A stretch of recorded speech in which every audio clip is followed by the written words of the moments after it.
আজকে আরও একটা পর্ব নিয়ে এসেছি, কিন্তু এই পর্বটা নিছক আগের যে পর্বগুলো হয়েছিল সেগুলোর মতন না।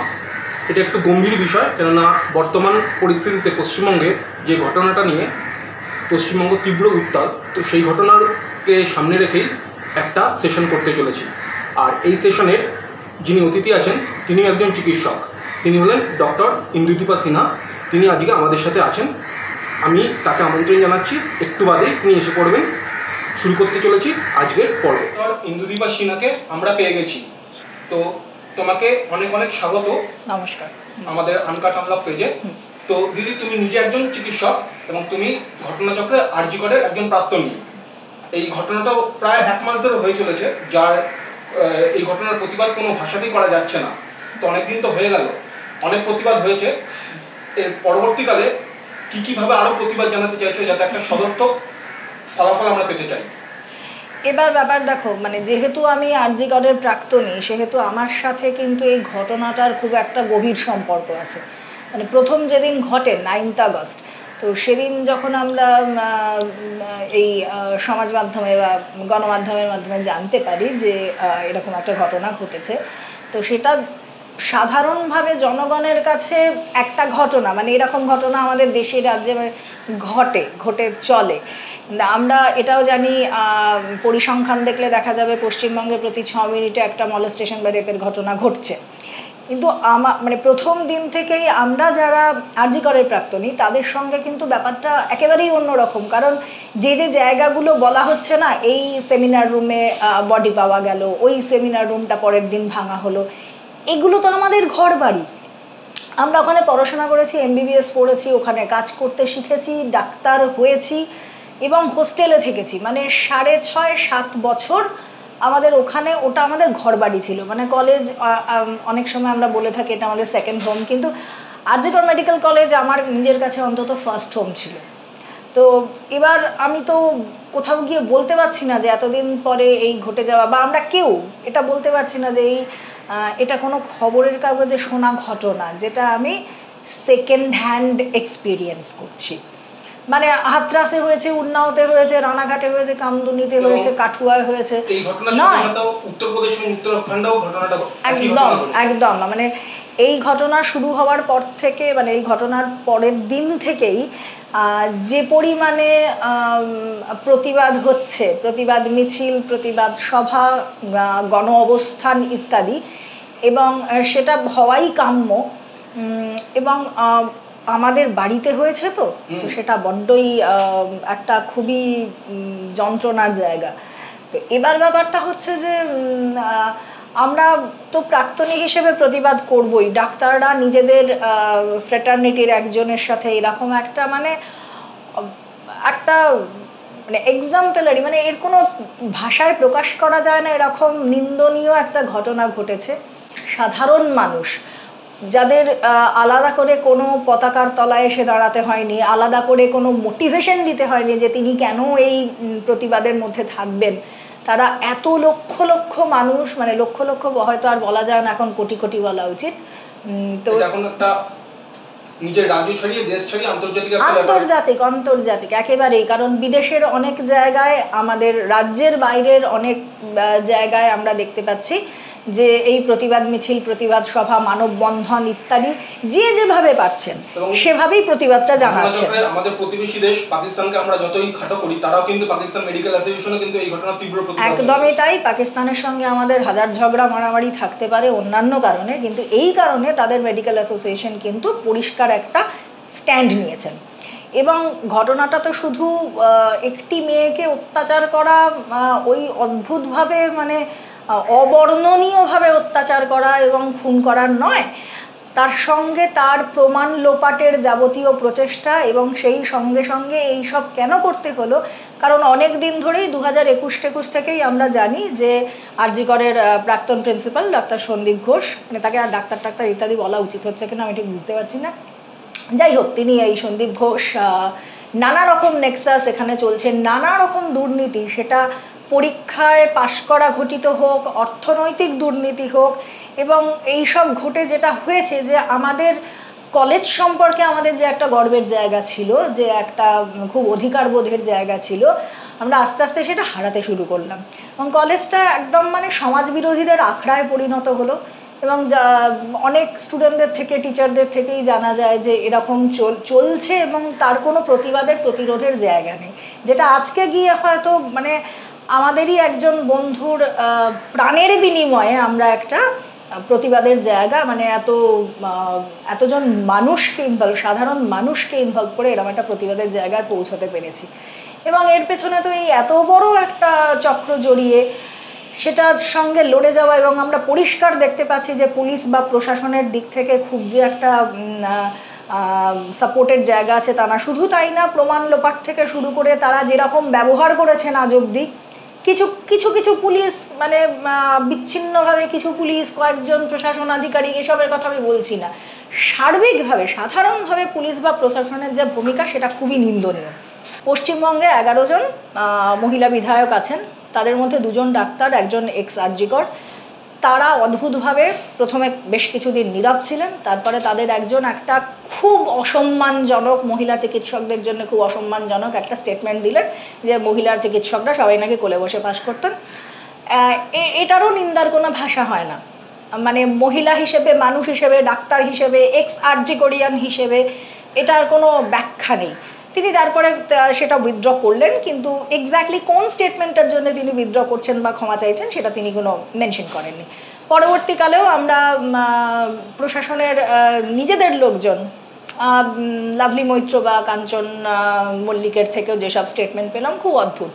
খোদ মুখ্যমন্ত্রী থেকে আমরা যা শুনলাম, যা স্টেটমেন্ট পেলাম এখনো অবধি, সেটা খুবই, আমি জানি না, মানে একজন রাজ্যের প্রশাসনের সর্বোচ্চ পদে থেকে, নিজে স্বাস্থ্যমন্ত্রী, নিজে পুলিশ মন্ত্রী, নিজে একজন মহিলা ইত্যাদি সমস্ত যে কোনো স্ট্যান্ড থেকে আমি যদি বিষয়টাকে দেখি, তাহলেও কিন্তু তার মানে তার শত্রুও বোধহয় এই সময় তাকে যদি কোনো একটা সমর্থন দিতে হয়, তাকে খুব নির্লজ্জভাবে মানে পক্ষ নিতে হবে, তার পক্ষ নিতে হবে, কোনো যুক্তি নেই, মানে তাকে সমর্থন করার এই মুহূর্তে কোনো যুক্তি থাকতে পারে না। এবং সাধারণ মানুষের যে সমর্থন, সেটা আমাকে খুব অবাক করেছে। মানে এটা এভাবে যে এতদিন ধরে, এবং সত্যি কথা বলতে কি আজকে 26 নম্বর দিন চলছে, 26টা দিনের মধ্যে আমরা কিন্তু একটা কোনো সদর্থক পদক্ষেপ প্রশাসনের পক্ষ থেকে, পুলিশের পক্ষ থেকে কিছু জানতে পারিনি। সিবিআই অ্যারেস্ট করেছে, এই নিয়ে অনেকে উৎফুল্ল হয়েছেন সন্দীপ ঘোষকে অ্যারেস্ট করা নিয়ে, কিন্তু সেটা কিন্তু আর্থিক দুর্নীতির কারণে, তার সঙ্গে কিন্তু সরাসরি এই আরজিকর কাণ্ডের কোনো যোগাযোগ নেই। সুতরাং আরজিকর কাণ্ডের জন্য এখানে কতটা কি সদর্থক পদক্ষেপ নেওয়া হবে সেটা জানা যাচ্ছে না। মানে আমরা যারা আরজিকরে পড়েছি তারা সবসময় সিনিয়র জুনিয়র রিলেশনশিপ নিয়ে খুব গর্বিত থাকি। যে কোনো জায়গায়, মানে পৃথিবীর যে কোনো জায়গায় অন্য কোনো একজন আরজিকর, এক্স আরজিকরের সাথে দেখা হলে আমরা মানে সঙ্গে সঙ্গে সেটা আমাদের খুব একটা কনফিডেন্সের জায়গা হয়, সেটা প্রত্যেকটা শিক্ষা প্রতিষ্ঠানেই ঘটে থাকে। তবুও মানে আরজিকরের একটা আলাদা ফ্লেভার আছে। এবার সেখানে 10ই আগস্ট, যেখানে খুবই একটা শান্তিপূর্ণ মিছিলের মাধ্যমে আমাদের সিনিয়র ডক্টররা প্রতিবাদ করতে গিয়েছিলেন আরজিকরে, সেখানে তারা শুধু যে তাদের অসম্ভব খারাপ ব্যবহার, অসম্ভব কটু কথার মুখোমুখি হতে হয়েছে তা না, তারা সেখানে মানে শারীরিকভাবে আহত হয়েছেন। একজন মানে সন্দীপ ঘোষেরই একজন কাছের ডাক্তার আশিস পান্ডে, তিনি ডক্টর পবিত্র গোস্বামী, তিনি 24 বছর মেডিকেল টিচিং প্রফেশনে আছেন। তাকে যথাযথ পরিচয় দেওয়া সত্ত্বেও, পরিচয়পত্র দেখিয়ে পরিচয় দেওয়া সত্ত্বেও একটা ব্যানারের লাঠি নিয়ে তার মাথায় মেরেছে, তিনি আহত হয়েছেন। সেটা যখন টালা থানায় নোটিশ করতে যাওয়া হয়েছে, টালা থানা দিনের পর দিন এফআইআর নেয়নি, নেওয়ার পরেও যথাযথ পদক্ষেপ কিছুই নেয়নি। এবং প্রশাসনের মদত না থাকলে সব তো হতে পারে না, তো সাধারণভাবে হয় না এগুলো। এখন জনতা যেভাবে বিচার চেয়েছে এবং যেভাবে তারা দিনের পর দিন এটাই লেগে আছে, কেউ পালাচ্ছে না। এটা আমাদের ব্যক্তিগত অভিজ্ঞতা, মানে অনেকে অনেক সময় বলে থাকে যে প্রাইভেট হসপিটাল অত ইনভলভ হয় না, প্রাইভেট হসপিটালের ডাক্তারদের একটু স্বার্থপর বলে তাদের মনে করা হয়। প্রাইভেট হসপিটালগুলো থেকেই আলিপুর অঞ্চলেই যে মিছিল বেরিয়েছিল, প্রায় 2,5-3 হাজার লোক, মানে মানুষ যারা মেডিকেল সিস্টেমে, হেলথ সিস্টেমের সঙ্গে আছেন, তাদের নিয়ে যে মিছিল বেরিয়েছে, প্রতিবাদ মিছিল, প্রবল বৃষ্টি আসা সত্ত্বেও কিন্তু কেউ চলে যাননি, তারা থেকেছেন। সুতরাং এটা খুব সহজেই বোঝা যায় যে প্রতিবাদের জোরটা কোথায় এবং মানুষের এই যে ক্ষোভ আবেগ কোন জায়গায় আছে। আমার হাতে এই মুহূর্তে কোনো নির্দিষ্ট প্রমাণ নেই, সেই জন্য আমি অত নিশ্চিত হয়ে বলাটা আমার ঠিক নয়, কিন্তু এটা নিশ্চয়ই তদন্তের জায়গায় থাকবে এবং এটাকে নিয়ে আরও যত গভীরভাবে তদন্ত করা যাবে, আরও তথ্য নিশ্চয়ই আমাদের হাতে আসবে, আমাদের সামনে আসবে যে এটা তো খুব অবিশ্বাস্য ব্যাপার যে আর কোনো কিছু ইনভলভ না, আর কোন কোন মানুষ জড়িত এর সঙ্গে, কোন কোন মেডিকেল কলেজের কোন কোন ডিপার্টমেন্টে কী কী হচ্ছে। তো এগুলো নিশ্চয়ই আমাদের সামনে আস্তে আস্তে, কারণ এখন তদন্তের মুখকে কিন্তু অত সহজে ঘুরিয়ে ফেলা যাবে বলে আমার মনে হয় না, কারণ জনতার দিক থেকে প্রবল চাপ আছে এবং জনতা অত সহজে ছেড়ে দেবে না, আমরা অত সহজে ছেড়ে দেবো না, আমরা কেউ।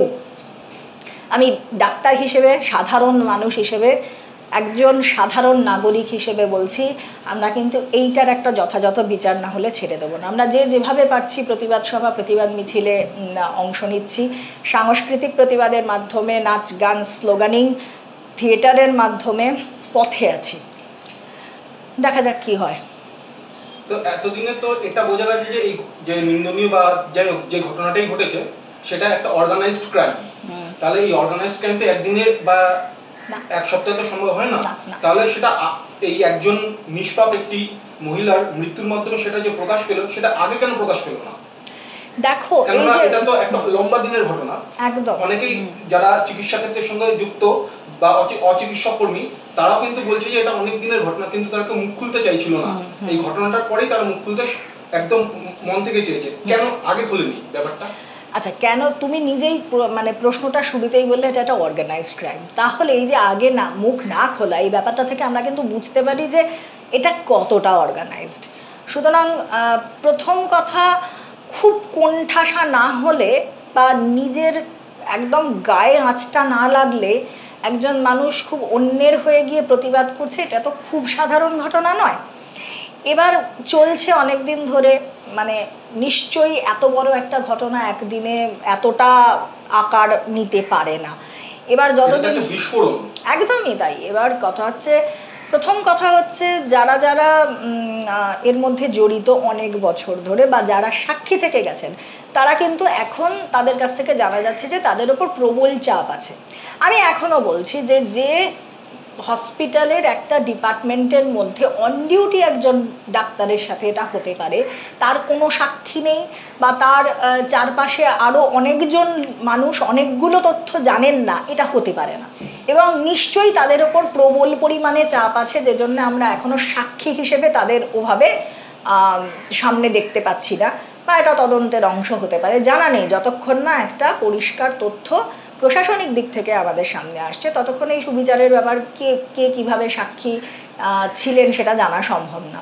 এবার এই যে প্রশাসনের দিক থেকে চাপ, এটা যেহেতু টিচিং হসপিটাল, সুতরাং একজন স্টুডেন্ট যারা এমবিবিএস বা এফডিএমএস কোনো একটা কোর্সে আছেন, তাদের কাছে এই যে ফেল করিয়ে দেবো, কোর্স কমপ্লিট করতে দেবো না, এই ধরনের চাপগুলো একটা প্রবল চাপের বিষয়। সুতরাং সেই চাপটা নিয়েও প্রতিবাদ করাটা খুব সাধারণভাবে সম্ভবের পর্যায়ে পড়ে না। এবং তারপরের কথাটাও হলো, ফেল করিয়ে দেবো, কোর্স কমপ্লিট করতে দেবো না, রেজিস্ট্রেশন ক্যান্সেল করে দেবো, এই থ্রেটগুলো একরকম থ্রেট। কিন্তু প্রাণে মেরে দেবো, বাড়ির কারুর ক্ষতি করে দেবো, সেগুলো আবার অন্য ধরনের থ্রেট। এর মধ্যে সেগুলোও আছে কি না আমরা জানি না, খুব সম্ভবত আছে, কারণ পরিস্থিতি আমাদের সেরকমই একটা আভাস দেয়। প্রশাসনের তরফ থেকে তো আমরা সেই অর্থে তো সদর্থক কোনো ভূমিকা যে গ্রহণ করেছে সেটা তো দেখতে পাই না। তাহলে কি প্রশাসন কি ভয় পেয়েছে এটা বলা চলে? দেখো, প্রশাসন ভয় পেয়েছে, এবার ভয় পাওয়া বিষয়টা তো একটু অনির্দিষ্ট। ভয় পাওয়া মানে কি, সেটা প্রশাসন ভয় পেয়েছে তেমনটা বলা মুশকিল, কারণ প্রশাসনের দিক থেকে আমরা যেরকম ব্যবহার পাচ্ছি সেটা একদিক দিয়ে ভীষণ অ্যারোগেন্ট এবং ভীষণ তাদের মানে কাউকে তোয়াক্কা না করার একটা মনোভাব দেখা গেছে। কিন্তু আবার প্রশাসন আমার মনে হয় প্রথম দিকের দিনগুলোতে অন্তত কিছুতেই ধারণা করতে পারেননি যে এই পরিমাণ গণবিস্ফোরণ হবে, মানে বিষয়টা একটা জন আন্দোলনের চেহারা নেবে। সেটা তারা মানে আমি বলবো জনগণের আবেগকে খুবই একটা আন্ডার এস্টিমেট করেছেন। সেটার জন্যে প্রশাসনের দিক থেকে অনেক সময় অনেক সাইলেন্স দেখা যাচ্ছে, নৈঃশব্দ, কেউ কোনো কথা বলছেন না, কিছু ভুল মন্তব্য, তারপর সেটা আবার উইথড্র করা, সেটার জন্য ক্ষমা চাওয়া, তারপরে কিছু সময় আবার চুপ থাকা, ইত্যাদি নানা রকম দোলাচল তাদের মধ্যে দেখা যাচ্ছে। এবং যদি প্রশাসনের সর্বোচ্চ পদ থেকে বা অন্যান্য পদ থেকে সেই মানুষেরা ক্রমাগত প্রমাণ করার চেষ্টা করে যাচ্ছেন তাদের কথার মাধ্যমে যে তারা খুব সচেষ্ট, তারা চাইছেন এই দোষীরা শাস্তি পাক ইত্যাদি, কিন্তু সেগুলো না শুধু কথাতেই থেকে যাচ্ছে। এবং তাদের ব্যবহারে এটা খুব পরিষ্কার যে তারা এই রকম গণ আন্দোলন আশা করেননি, এবং এত দিন ধরে যে চলতে পারে এবং দিনে দিনে বেড়ে উঠতে পারে সেটাও তারা আশা করেননি। এবং এই জনগণ, দেখুন, জনগণ যদি এইভাবে ক্ষেপে থাকে, এইভাবে তাদের প্রতিক্রিয়া হয়, সেটা যে কোনো দেশের প্রশাসনকে নাড়িয়ে দেওয়ার জন্য, ভয় পাওয়ানোর জন্য, অন্তত অ্যালার্ট হওয়ার জন্য যথেষ্ট। এবং তারা সেটা মানে সেই স্ট্যান্ডটা নিতে তারা বাধ্য হয়েছে। ডেফিনেটলি তাদের নিজেদের মধ্যে অনেক রকম দোলাচল চলছে, যার প্রতিক্রিয়া আমরা নানা মানুষের মধ্যে দেখতে পাচ্ছি। আবার অনেকে সবার প্রতিবাদের নাম করে অনেকে আবার প্রশ্ন তুলছে যে আগের সরকারের আমলেও বিভিন্ন এরকম ঘটনা ঘটেছিল, তো এইটাকে ধামাচাপা দেওয়ার জন্য তারা আগের সেই প্রসঙ্গটা তুলে আনছে। তো সেক্ষেত্রে এটা তো একটা রাজনৈতিকরণই হয়ে চলছে। তাদের উদ্দেশ্যে কি বলতে চাও? তাদের উদ্দেশ্যে এটাই বলতে চাওয়া যে যে সরকারের আমলে যখনই একটা অপরাধ হয়ে থাকুক না কেন সেটা অপরাধী। সেটা যেমন আমরা, তাহলে তো আজকে আমাকে সেই মানে সভ্যতার শুরু থেকে যত অপরাধ হয়েছে সেগুলো রেফারেন্স নিয়ে বলতে হয়, তাহলে আজকে আমি এটা কেন করব? মানে এটার তো কোনো মানে নেই। আজকে আমি যদি ধরেও নিই যে অন্যান্য সরকারের আমলে যে অপরাধ হয়েছে সেগুলো সাংঘাতিক অপরাধ, সেটা আমি তর্কের খাতিরে সেটা ধরে নিলেও আজকের অপরাধটা কোনো অর্থে লঘু হয়ে যায় না। সুতরাং এই অপরাধের নিরিখে যখন আমাদের এই প্রতিবাদ চলছে জনগণের মধ্যে, তখন অতীতের, দূর অতীতের, সুদূর অতীতের রেফারেন্স টেনে এনে আজকে সেগুলোও অপরাধ ছিল, কিন্তু এটার মতো অপরাধ মানে সে অপরাধ তো আজও হয়ে চলেছে। তাহলে আমি এই তুল্যমূল্য বিচারটাতেই ব্যস্ত থাকবো, নাকি আমি আজকের অপরাধটার জন্য প্রতিবাদ করব? একদমই তাই। আমি সভ্যতার শুরুতে চলে যাই, সেখান থেকে তো অপরাধের সীমা পরিসীমা নেই, এবং অনেক অপরাধ তো আমরা জানিও না, সেগুলো তো আমাদের সামনে আসেনি। তাহলে এখন এইটাই চলবে, নাকি আমরা এই প্রতিবাদটা করে এটার একটা আশু সমাধানে পৌঁছাবো? তো আমাদের প্রায়োরিটিটা সেখানে সেট করতে হবে। এই ঘটনার পরিপ্রেক্ষিতে একটা জিনিস বলুন, একটা বিভাজন তৈরি হচ্ছে পুরুষ এবং নারী। তো এটা তো কখনোই কাম্য নয়, কেননা আদি অনন্তকাল থেকে পুরুষ এবং নারীরা জোটবদ্ধভাবেই ছিল এবং এখনো আছে।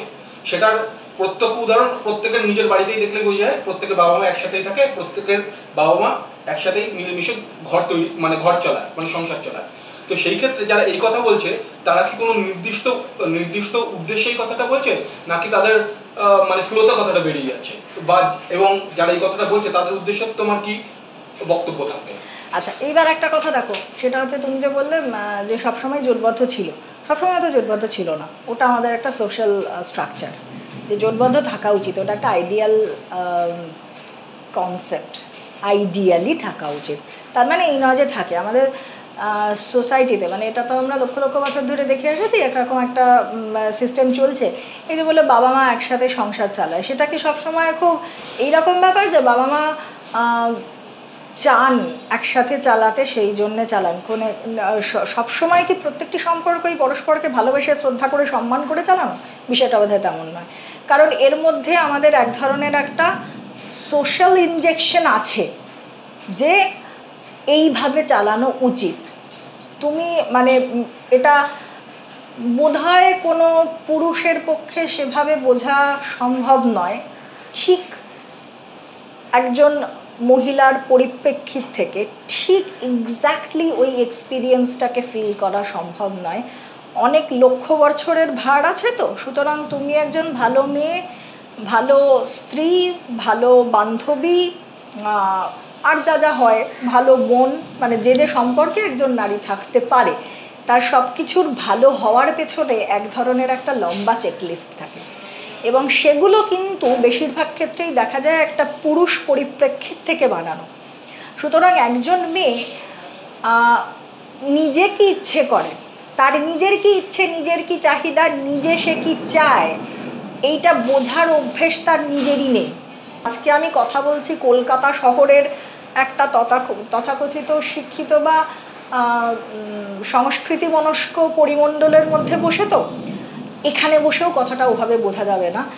যেটা আরও একটু প্রত্যন্ত গ্রামে আর একটু প্রান্তিক অঞ্চলে আমি যখন যাব, তখন কিন্তু আবার সেই লেজিটিমেসি বা নর্মাল স্কেলের নিরিখে গিয়ে দেখা যাবে যে একজন মহিলা কতভাবে মানে তার উপরে সাপ্রেশন, ডমিনেশন কতভাবে থাকতে পারে, সেটা আমাদের আসলে কোনো আন্দাজ নেই। দিদি, আমরা যদি সমাজের দুটো ব্যাধি হিসেবে ধরি, সন্ত্রাসবাদ আর একটা এই ধর্ষণ, কথাটা বলতেও খুব খারাপ লাগছে কিন্তু বলতে হচ্ছে প্রসঙ্গের খাতিরে।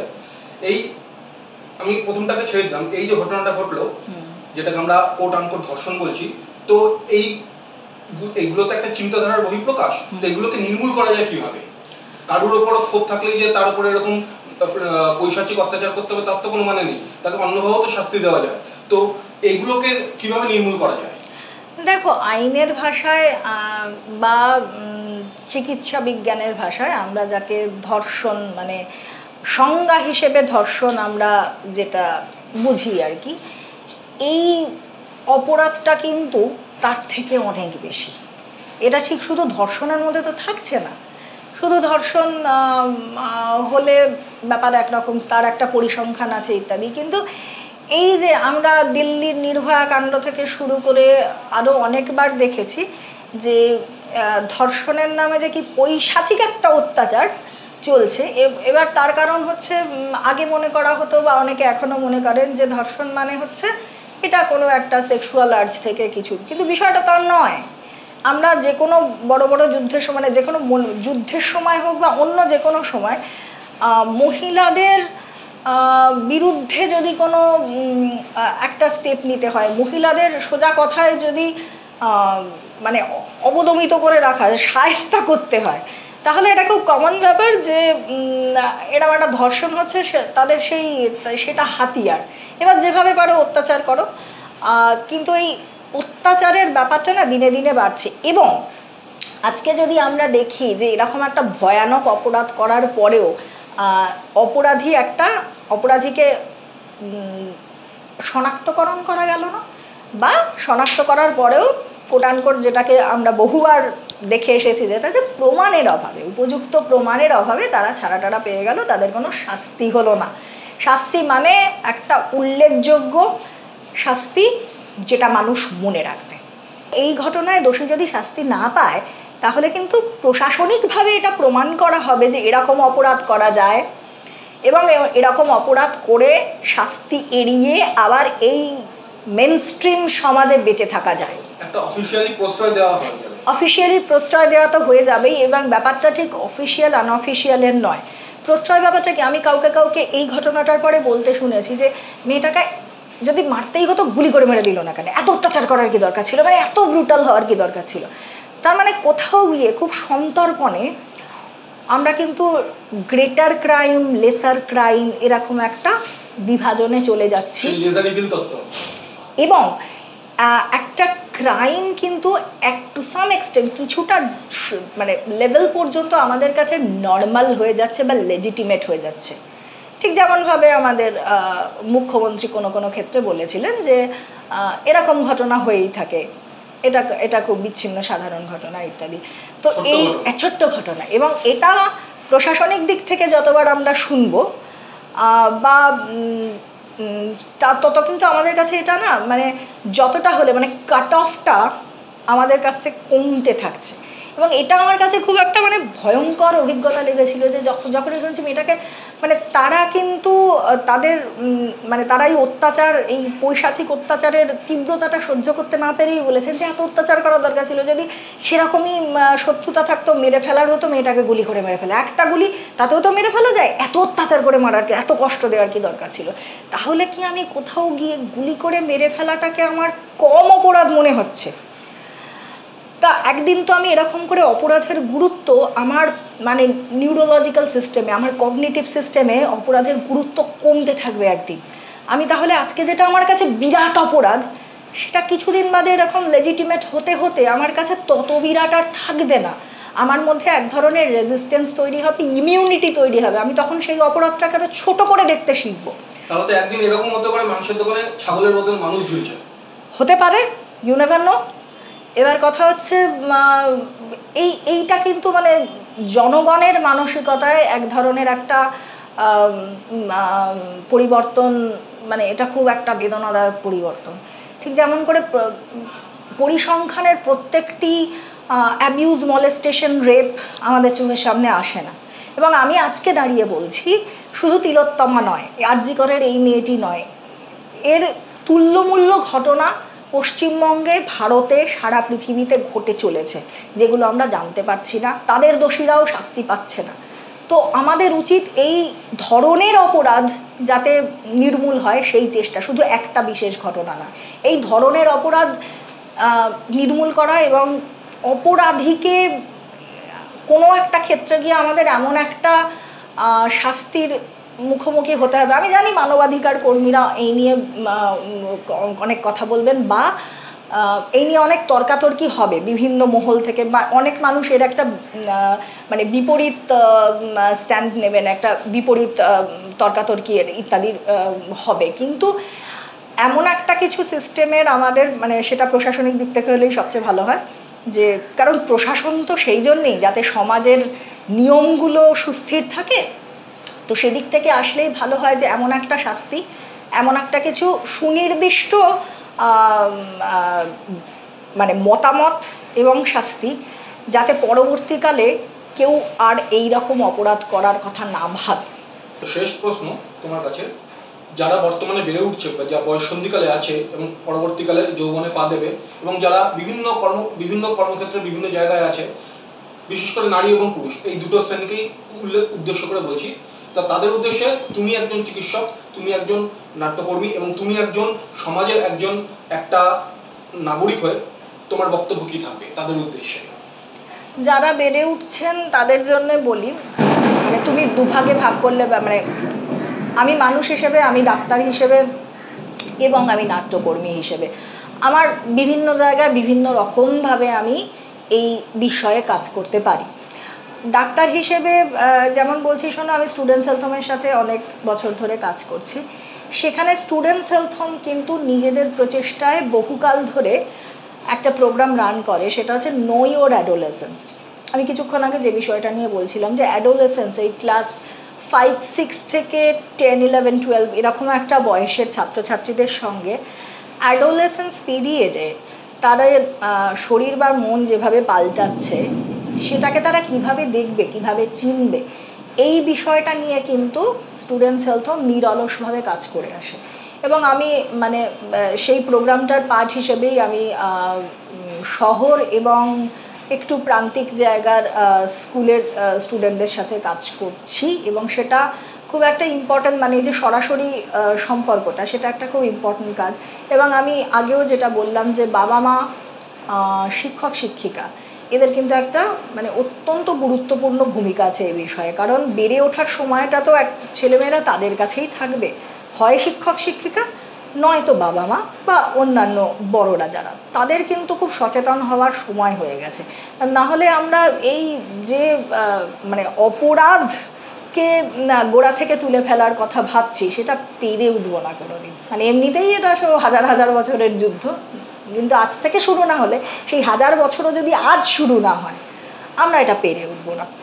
আর নাট্যকর্মী হিসেবে দেখো, পারফর্মিং আর্টসের সবসময় একটা গুরুত্বপূর্ণ ভূমিকা আমরা সবসময় বছরের পর বছর দেখেছি, যে নিজের সময়ের কথা বলা এবং সময়ে কি ঘটে চলেছে সেটা সচেতন করা মানুষকে, এবং মনে রাখানো, নিজে মনে রাখা এবং অন্যকে মনে রাখানো। তো সেটা নাট্যকর্মীরা, মানে নাট্যকর্মী বলে না, যে কোনো পারফর্মিং আর্টসের মানুষরা, মানে তাদের শুধু পারফর্ম, মানে আর্টস ফর আর্টস সেক এই ব্যাপারটাতে গিয়ে শুধু পারফরমেন্সে থেকে যাওয়ার একটা প্রবণতা অনেক সময় দেখা যায়।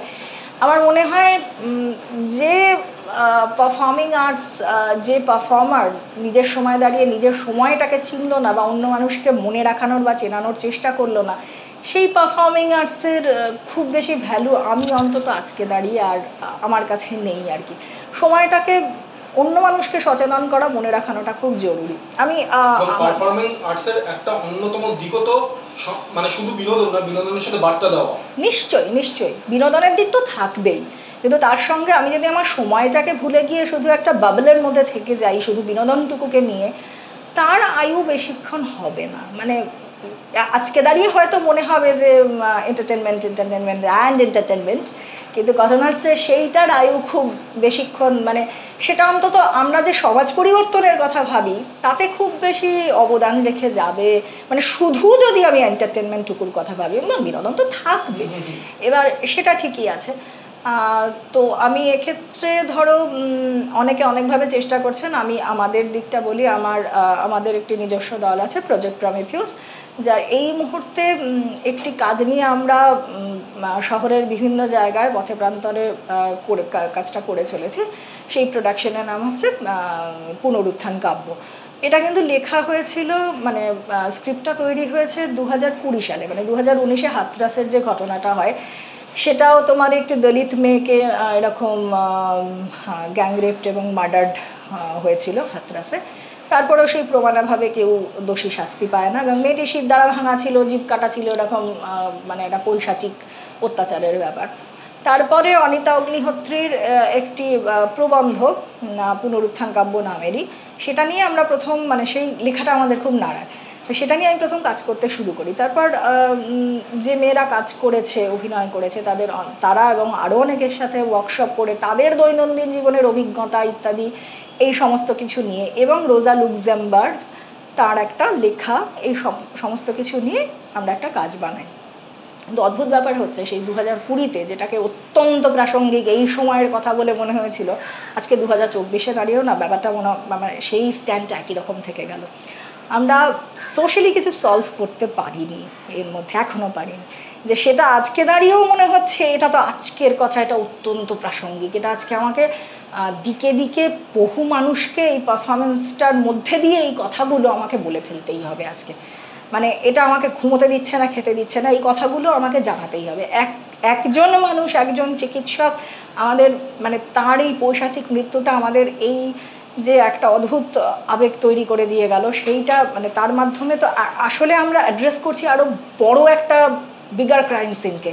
তো সেইটা মানে আজকে দাঁড়িয়ে আমাদের এটাই স্ট্যান্ড যে আমাদের এই পারফরমেন্সটা আমরা যতজন মানুষকে পারি, যত জায়গায় পারি, মানে সেটা করে মানে আমাদের সেইটুকু, মানে পারফর্মার হিসেবে, নাট্যকর্মী হিসেবে সেই দায়িত্বটা আমাদের থেকে যায়, সেটা আমাদের করতেই হবে। দেখা যাক, কাজ চলছে, আমরা রোজই মানে চেষ্টা করছি কোথাও না কোথাও পারফর্ম করার। আজকে বেলঘরিয়াতে যেটা আছে সেটাও কি এটারই তো একটা পারফরম্যান্স? হ্যাঁ হ্যাঁ, আজকে আবার যে একটা রাত দখলের ডাক আছে, রিক্লেম দ্য নাইট, এইটা যে আমরা 14ই আগস্ট রাত্রিরে দেখেছিলাম কি বিপুল পরিমাণে জনসমাগম হয়েছিল। মানে যে স্পটগুলো আমরা জানতে পারছি তার বাইরে আরও অনেক জায়গায় মানুষ জড়ো হচ্ছেন, প্রতিবাদ মিছিল, প্রতিবাদ সভা ইত্যাদি হচ্ছে। সেরকমই এই বেলঘরিয়া বাটার মোড়ে আমরা একদম একটা স্ট্রিট পারফরমেন্সের মাধ্যমে মানুষকে, যতজন মানুষকে পারি এই বার্তাটা পৌঁছে দেওয়ার চেষ্টা করব। তারপর আমরা ডানলপের মোড়ে আরও একটা পারফরমেন্স করব, যতজন মানুষকে জানানো যায় আর কি। তো নিশ্চয়ই আমাদের এই প্রয়াস, যেটা নাগরিক হিসেবে আমরা করে চলেছি, একটা সমাজ বদলের ডাক এবং একটা ব্যাধি বদলের ডাক, সেটা নিশ্চয়ই একদিন সফল হবেই। তার বীজটা হয়তো আজকে থেকেই ধরে নিলাম বোনা হলো। বীজ থাকে, এবার বীজকে জল দিতে হবে, না হলে বীজ কোনোদিন ওই মহিরুহ হবে না, মাটির তলায় চাপা পড়ে। একদমই তাই। এবার বীজ থাকে, এবার এই বীজ আমরা যদি একটু সার জল আজকে না দিই, যার কাজটা হয়তো শুরু হয়ে গেছে, এবং আমি একা দিলে হবে না, মানে আমি নই, কোনো ব্যক্তি একা দিলে হবে না, এটা আমাদের সামগ্রিকভাবে কিন্তু এই সার দেওয়া, জল দেওয়ার কাজটা চালিয়ে যেতে হবে, নাহলে হয়ে উঠবে না। সুতরাং আমরা আশা করছি আমরা একটা সুদিন দেখতে পাবো। হোপ ফর দ্য বেস্ট, আমরা সবাই আশা করছি। অনেক অনেক ধন্যবাদ দিদি তোমাকে। আশা করি তোমাকে এই আমাদের এই পেজে বা চ্যানেলে আবার তোমাকে অতিথি হিসেবে পাবো, এই আশাই আমরা। নিশ্চয়ই, তোমাদেরও অনেক ধন্যবাদ, সবাই ভালো থেকো।